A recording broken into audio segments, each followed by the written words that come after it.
南投县的计划要伫咧民间乡来设这个焚化炉，已经通过第一阶段的环境评估了。不过，即摆反对上激烈的，就是种地地农咯。全台湾上大面积种地所在，就伫咧民间乡，所以一旦真啊设焚化炉，真侪恁即摆所爱啉的手摇饮料，这个地迄个来源就变做问题啊。针对这款的烦恼呢，南投县政府的环保局讲啊，这个所在位置交通拢上好啦，所以选这个所在。不过最后是毋是决定咧？农业部嘛已经讲啊，后续来继续评估啊，各方的意见拢得考虑入去。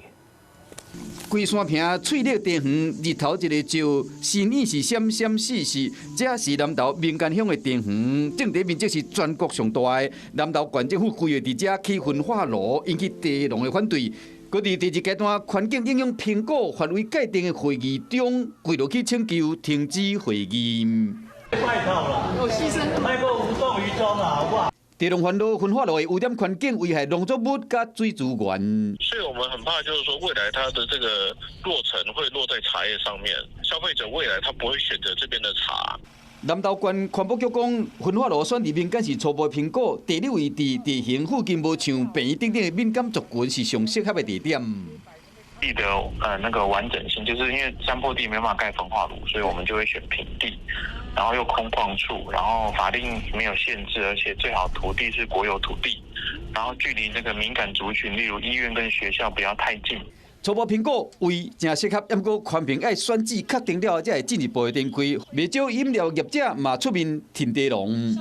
有农打出声明讲，民间乡农业区的环境甲各类农作物，包括地产业，会当继续被守护甲珍守，也包括铁塔、第一味、3.1克、三杯、第二魔手、550、12温等等，7间业者出面挺民间。